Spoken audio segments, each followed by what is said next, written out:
ওরা লিখতেছে নবী তো সম্মানের পাত্র,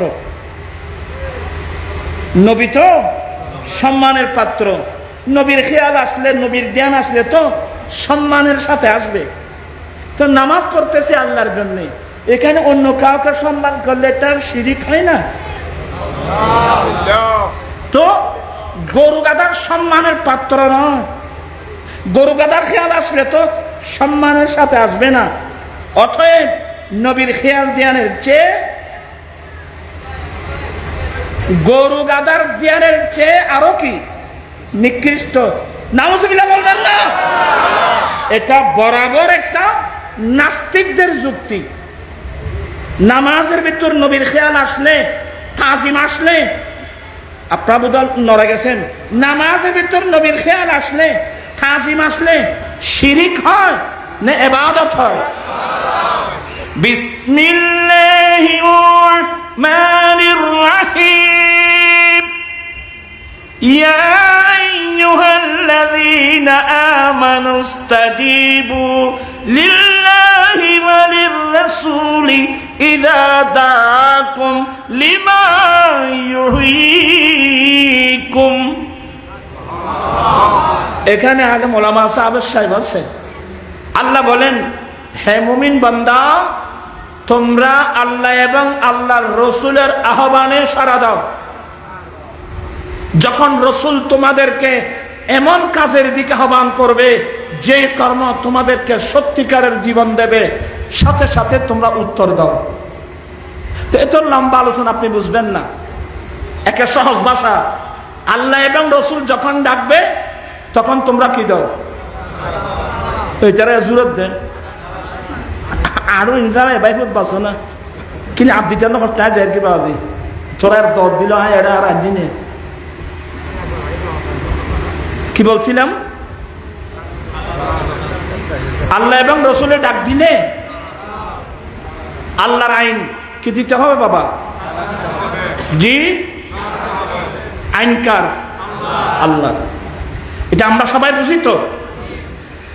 দুটো হাদিস বলবো, এগুলো অনেক ব্রেন লাগবে। শারহে সুনানে মানিল আসার আমাদের হানিফি মাযহাবের বিখ্যাত কিতাব। তবে এখানে আমার বাবার বয়স্ক, চাচার বয়স্ক যারা আছেন, মা খালার বয়স্ক যারা আছেন, আপনাদের কাছে সরি, ছেলেরাও আমি দুঃখ করে কিছু বিশেষ বলবো, কেউ মনে খারাপ বলবো না, মসলা বোঝার চেষ্টা করবেন। আল্লাহ তো আইন করে দিয়েছেন, আল্লাহ রসুল যখন ডাকবে তখন কি দাও? বেয়াদবি মাপ। একজন স্বামী স্ত্রীর সাথে সহবাস করতেছে, নবী ডাক দিলেন, এখন কি করবেন?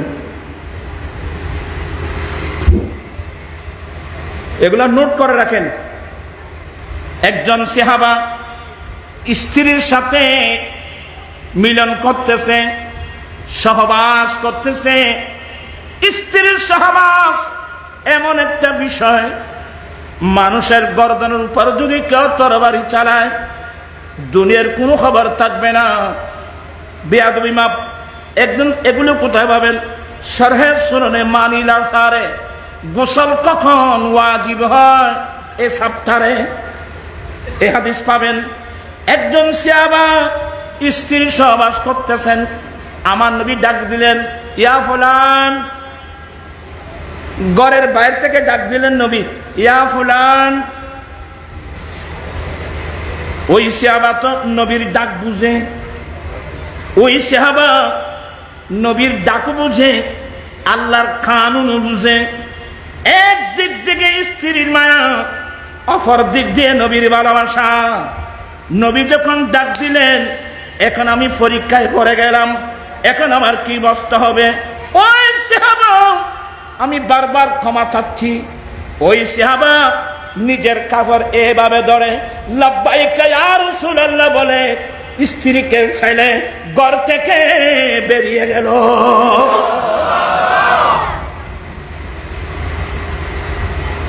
একটু ভালো ওস্তাদের কাছে লেখাপড়া করতে হবে, এমনি ময়না ফাঁকির মতো কোরআন শরীফ পড়লে কি হবে? ওই সাহাবা, কারণ নবী নবীর ভালোবাসা কিসের স্ত্রী, কিসের অমর?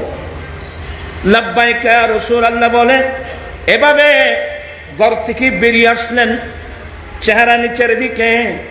আমার দয়াল নবী কি বললেন? লাআল্লানা আজালনাকা, সাহাবা সম্ভবত আমি তোমাকে একটু তাড়াহুড়ার মধ্যে ফেলে দিয়েছি। ক্বালা নাম, হ্যাঁ ইয়া রাসূলুল্লাহ, আমি তাড়াহুড়ার মধ্যে পড়েছি। এবার নবী জবাব, এবার নবী নির্দেশ যে যাও তুমি গোসল করে আসো। আপনারা কোন মনোযোগ!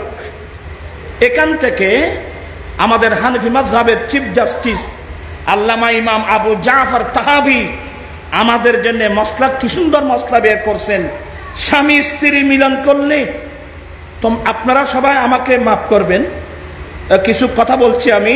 স্বামী স্ত্রী মিলন করলে বীর্য বের হোক কিংবা না হোক, উভয় অবস্থার মধ্যে গোসল করা কি ওয়াজিব। কারণ আমার নবীর এই সাহাবাকে গোসল করার নির্দেশ দিয়েছেন। নবী বলছেন আমি বুঝো তোমাকে তাড়াহুড়ার মধ্যে ফেলে দিয়েছি। হ্যাঁ ইয়া রাসূলুল্লাহ, তো নবী তো জিজ্ঞাসা করে নাই তোমার কি বীর্য বের হয়েছে? জিজ্ঞাসা করা ছাড়াই যখন গোসল করার নির্দেশ দিয়েছেন, স্পষ্ট হয়ে গেল স্বামী স্ত্রী মিলন করলে বীর্য বের না হলেও গোসল করা কি ওয়াজিব। কি মসলা বুঝতে পারছেন? আমি আপনাদের এই আয়াতের দিকে যে এগুলো এখানে থাক। এখন মেন সমস্যা যেটা, নবী ডাক দিলে কি দাও? উত্তর দাও। এখন আমি নামাজ পড়তেছি, মেন প্রশ্নে চলে আসেন। এখন আমি নামাজ পড়তেছি, নবী ডাক দিলেন। যেমন এই আয়াতের তাফসিরে বুখারী শরীফ কিতাবুত তাফসির খুলেন, তিরমিজি শরীফ খুলেন, এমনকি ফাদায়েলে কোরআনের মধ্যেও পাবেন, বুখারী শরীফের অনেক জায়গায় পাবেন। আন আবি সাঈদ ইবনুল মুআল্লা, আপনারা নোট করেন, আন আবি সাঈদ ইবনুল মুআল্লা রাদিয়াল্লাহু তাআলা قال كنت اصلي في المسجد فدعاني رسول الله صلى الله عليه وسلم فلم اجبه। আবু সাঈদ ইবনুল মুআল্লা রাদিয়াল্লাহু তাআলা হাদিস বর্ণিত, ইমাম বুখারী নকল করেছেন। আমি একদিন মসজিদে নামাজ পড়তেছিলাম। কোন মসজিদ? হাদিসের মধ্যে নাই। এই হাদিসের ব্যাখ্যা লিখতেছেন মসজিদে নববী। আমি আমার নবীর মসজিদ, আমি নবীর মসজিদে নামাজ পড়ছিলাম। হঠাৎ নবী আমাকে ডাক দিলেন, ইয়া আবা সাঈদ ইবনুল মুআল্লা। আপনার জ্ঞানী মানুষ, একজন মানুষ নামাজ পড়তেছে, আমি দেখলাম, আমি তাকে ডাকবো? মানুষ আমি কি তাকে ডাকবো? নামাজ পড়তেছে। আর ডাকলেও সে কি বলবে? জি।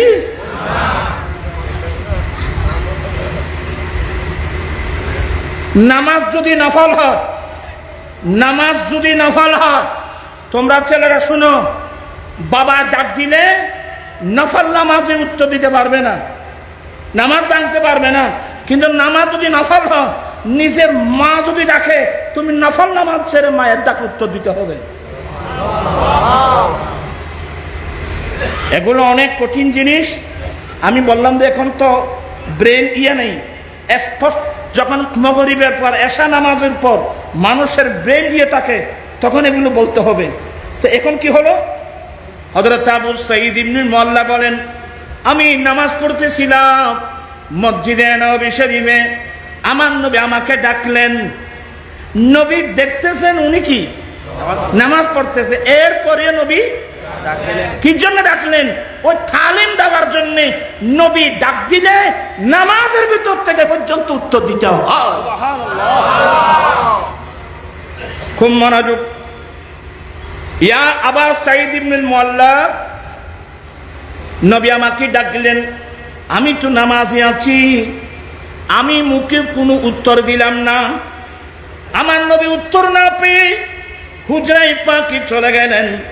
আমি নামাজ শেষ করে নবীর হুজরায় পাকে যাওয়া মাত্রই নবী জিজ্ঞাসা করলেন, মা মানাকা আল্লাহ তুজিবানিস দাওতুকা, এ আবু সাইদ ইবনে মুআল্লাম, আমি নবী যখন তোমাকে ডাকলাম, আমার ডাকে উত্তর দিতে তোমাকে কে নিষেধ করলো?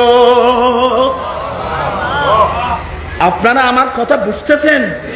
আমার নবী বলেন, এ আবু সাইদ ইবনে মুআল্লাম, আমি যখন তোমাকে ডাকলাম, আমার ডাকে উত্তর দিতে তোমাকে কে নিষেধ করলো? মানা কেন বললো? কাল, আমি বললাম, কুনতু উসাল্লি, নবী গো আমি তো নামাজে ছিলাম, আমি নামাজ পড়তেছি। ও, নামাজে থাকার কারণে উত্তর দেওয়া নাই? আওয়ালাম তাজিদ ফিমা ইউহা ইলাইয়া, আল্লাহ যে আমি নবীর উপর কোরআন নাযিল করছে, সেই কোরআনের মধ্যে এই আয়াত পাও নাই? ইস্তাজিবু লিল্লাহি ওয়া লিররাসূলি ইযা দাআকুম লিমা ইউহয়িকুম। আল্লাহ রাসূল যখন ডাকবে তখন উত্তর দাও, যখন রাসূল তোমাদেরকে এমন কাজের দিকে ডাকবে যে কর্মের মধ্যে তোমার জীবন নিহিত। তুমি এই আয়াত পাও নাই? বলে, ইয়া রাসূলুল্লাহ, আমি আয়াত তো পেয়েছি, কিন্তু নবী ডাক দিলে যে নামাজের ভিতর থেকে পর্যন্ত উত্তর দিতে হয়, এই অর্থটা আমি আগে বুঝিনি। আমি আপনাদেরকে কোরআন শরীফের আয়াত তার তাফসীর দিচ্ছি বুখারী থেকে, এবার দেব তিরমিজি শরীফ থেকে। আন আবি হুরায়রা রাদিয়াল্লাহু তাআলা قال خرج النبي صلى الله عليه وسلم ইলা উবাই ইবনে কাব। হযরত আবু হুরায়রা বলেন, একদিন নবী হুজরাত শরীফ থেকে বের হয়ে উবাই ইবনে কাব, আমার নবীর একজন সাহাবা, যিনি নামাজ পড়তেছিলেন মসজিদে নববী শরীফে। আমার নবী ওইদিকে গিয়ে কি বল, ইয়া উবাই ফালতাবাতা উবাই। উবাই নামাজ পড়তেছেন, উবাই ইবনে কাব রাদিয়াল্লাহু তাআলা আনহু নবীর ডাক শুনে একটু দেখলেন, কিন্তু মুখে কোনো উত্তর দিলেন না। উনি আমার নবী উত্তর না পেয়ে হুজরায়ে পাকি চলে গেলেন। ইনি বললেন, আমি নামাজটা সংক্ষেপ করলাম, আমি নামাজ তাড়াহুড়া করলাম, আমি নামাজ সংক্ষেপ করে নবীর হুজরায়ে পাকে গেলাম। হুজরায়ে পাকে গিয়ে নবীকে সালাম দিলাম। নবীর সালামের উত্তর দিয়ে জিজ্ঞাসা করে, এ উবাই, মা মানাকা আল্লাহ তুজিবানি দাওয়াতুকা, আমি তোমাকে যখন ডাকলাম, আমার ডাকে উত্তর দিতে তোমাকে কে নিষেধ করলো? আমি বললাম, কুনতু উসাল্লি, নবী গো আমি নামাজে ছিলাম। ও, নামাজের মধ্যে থাকার কারণে তুমি উত্তর দাও নাই? উবাই ইবনে কাব, আলাম ইয়াকুলিল্লাহু ইস্তাজিবু লিল্লাহি ওয়া লিররাসূলি ইযা দাআকুম। আল্লাহ এবং আল্লাহ রাসূল এই কথা বলেন নাই? আল্লাহ এই কথা বলেন নাই কোরআন শরীফে? এ মুমিন বান্দা, যখন আল্লাহ রাসূল তোমাদেরকে ডাকবে তখন কি দাও? কালা বালা, হ্যাঁ ইয়া রাসূলুল্লাহ, আয়াত এটা তো পেয়েছি, কিন্তু নবী গো ওয়ালা আউযু ইনশাআল্লাহ, আমি আগামীতে এই আচরণ করব না। কি মানে? আমি নামাজ পড়তেছি, আপনি ডাক দিলে আমি নামাজের ভিতর থেকে পর্যন্ত উত্তর দেব।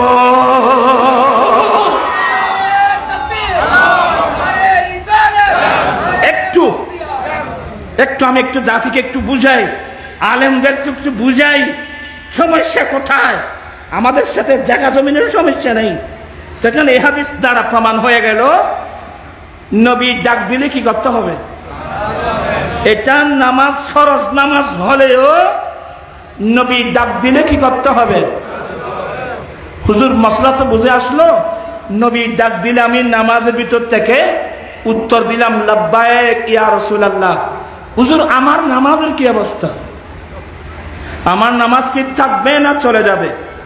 আমার ভাইয়েরা, আমরা বলবো না বুখারী শরীফের হাসিয়ে, নাসাই শরীফের হাসিয়ে, মেশকাত শরীফের হাসিয়ে, যেটা দেওবন্দ থেকে ছাপানো হয়, ওখানে কি লেখছে? তো তোর আর মুখে মুখে পড়ো না, তাই বানায় বানায় পড়বি লোক।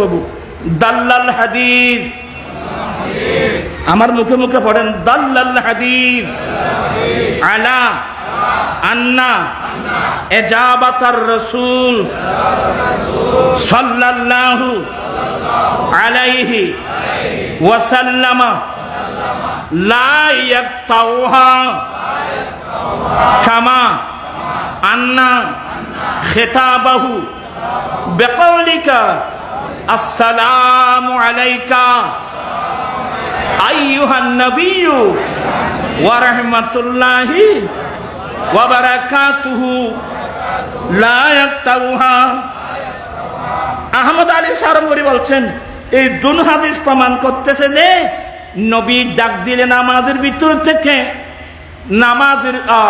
নামাজ পড়া অবস্থায় যদি আমার নবী কাউকে ডাক দেয়, সে যদি নামাজের ভিতর থেকে নবীর ডাকে উত্তর দেয়, নবীর ডাকে উত্তর দেওয়ার কারণে তার নামাজ বাতিল হবে না। কিভাবে? কামা আন্না খিতাবাহু বিকাউলিকা আসসালামু আলাইকা আইয়ুহান নবী লা ইয়াক, যেমনি ভাবে প্রত্যেক নামাজি নামাজের মধ্যে আত্তাহিয়া পড়তে গিয়ে নবীকে সম্বোধন করে সালাম দিচ্ছে, আসসালামু আলাইকা আইয়ুহান নবিয়্যু ওয়া রাহমাতুল্লাহি ওয়া বারাকাতুহু। যেমনি ভাবে নামাজি মানুষ নামাজের ভিতরে আমার দয়াল নবীকে সম্বোধন করে সালাম দিলে যেমনি ভাবে নামাজ ভঙ্গ হয় না, তেমনি ভাবে নবীর ডাকে উত্তর দিলে কোন নামাজে মানুষের নামাজ ভঙ্গ হবে না। এবার আপনারা বলুন, নামাজের মধ্যে নবীর সম্মান আছে কিনা? আরো জোরে বলুন, নামাজের মধ্যে নবীর সম্মান আছে কিনা? তুমি এতগুলো দলিল বাদ দিয়ে তুমি শয়তানের যুক্তিতে কেন গেছো? লাস্ট কথা বলে শেষ করছি। আমার নবী যেদিন দুনিয়া থেকে ইন্তিকাল করবেন, দিন ছিল সোমবার। কথা বলছেন না কেন? দিন ছিল কি? দিন ছিল সোমবার। আল্লাহ, আমার নবী হুজরা শরীফ থেকে বের হচ্ছে না। সাহাবায়ে কেরাম অপেক্ষা করতে করতে করতে করতে নামাজের রক্ত যখন যাচ্ছে তাড়াতাড়ি, সিদ্দিক একবার আল্লাহু আকবার করে নামাজ পড়াচ্ছেন। সাহাবায়ে কেরাম সিদ্দিক আকবরের পিছনে একটা করে নামাজ পড়তেছে। মদিনা শরীফ থেকে কিবলা সোজা দক্ষিণে, পূর্ব পাশে আমার নবীর হুজরা। আমার নবীর অন্তর বলছে আমি তো আল্লাহর কাছে চলে যাচ্ছি। আমার আবু বকর নামাজ পড়াচ্ছে, সবাই আমার আবু বকর পিছনে একটা করে নামাজ আদায় করতেছে।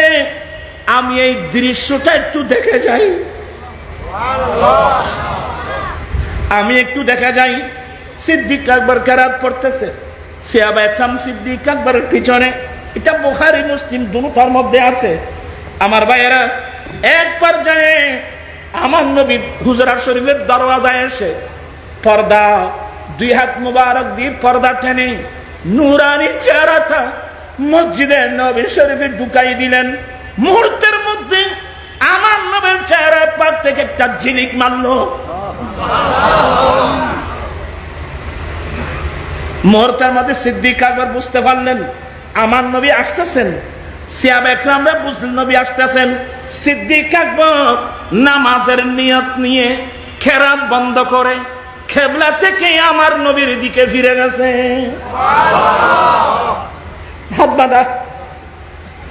হাত বাঁধা নামাজে কিবলা থেকে নবীর দিকে ফিরে গেল, খেরাত বন্ধ। আমার নবীর দিকে ফিরে গেলেন। সমস্ত সাহাবায়ে কেরাম সিদ্দিক আকবর পিছনে যারা নামাজ পড়ছিলেন হাত বাঁধা অবস্থায় নবীর দিকে ফিরে গেলেন। ফাতাবাসসামা রাসূলুল্লাহ সাল্লাল্লাহু আলাইহি সাল্লাম। এই অবস্থা দেখে আমার নবী মুস্কি হাসি দিলেন। কথা বুঝতেছেন না? আমার নবী কি দিলেন? মুস্কি হেসে দিলেন। মুস্কি হেসে দেওয়ার পর কিছুক্ষণের মধ্যে আমার নবী নির্দেশ দিলেন, ইশারা দিলেন, তোমরা নামাজ পড়ে না। এই ইশারা দিয়ে দুই হাতে পর্দা টেনে আমার নবী হুজরা শরীফে চলে গেলেন। ওখানে ইন্তেকাল করলেন। ফির রাফিকুল আলা বলে আল্লাহর কাছে চলে গেলেন। প্রাণ পিসাই ভাইরা, এই হাদিসগুলো কোথায় নেবেন? এই যে সিদ্দিক আকবর নামাজের নিয়ম নিয়ে নবীর দিকে ফিরে গেল, সাহাবা একরাম যারা পিছনে নামাজ পড়তেছে ওরা হাত বাঁধা অবস্থায় নবীর দিকে কি তো এখন যে কেরাত বন্ধ করে নবীর দিকে ফিরে গেল, এতক্ষণ নবীর দিকে নবীর নূরানি চেহারা দেখতেছিল, এগুলোর দ্বারা কি নামাজ নষ্ট হয়েছে? নষ্ট হলে তো নবী বলে দিতেন তোমরা কেন এই কাজটা কর না, নামাজ তো ভেঙে গেছে, আবার নতুন করে নামাজ পড়ে নাও। নবী এই নির্দেশ দেয় নাই, নবী নির্দেশ দিয়েছেন তোমরা নামাজ আদায় করে নাও। কি বুঝলেন? নামাজের ভিতরে নবীর তাজিম আছে তো? এটা কি শিরিক না ইবাদত? যাদের ব্রেইন নাই, এ কোরআন বাদ দিয়ে হাদিস বাদ দিয়ে যারা লিখলো নামাজের নবীর ধ্যান ধার নাশা গরু গাদার ধ্যানের চেয়ে নিকৃষ্ট, আপনারা কসম বলেন এটা ঈমানকে জবাই করে দিয়েছে কিনা? শুধু ঈমান না, শুধু আজকে লক্ষ লক্ষ কোটি কোটি মুসলমান, সরল মানা মুসলমান মোহতাম সাহেব মুহাদ্দিস সাহেব আদর করে একটা দায়িত্ব বেহাদার ইমামকে নামাজ পড়তেছে। বলেন যারা এই আকীদা রেখে নামাজ পড়ে নামাজ হয়েছে? এটাই হলো ওইটা হচ্ছে নবীর খেয়াল দিয়ে আসা গরু গাদা নিকৃষ্ট, এগুলো হলো বাতিল।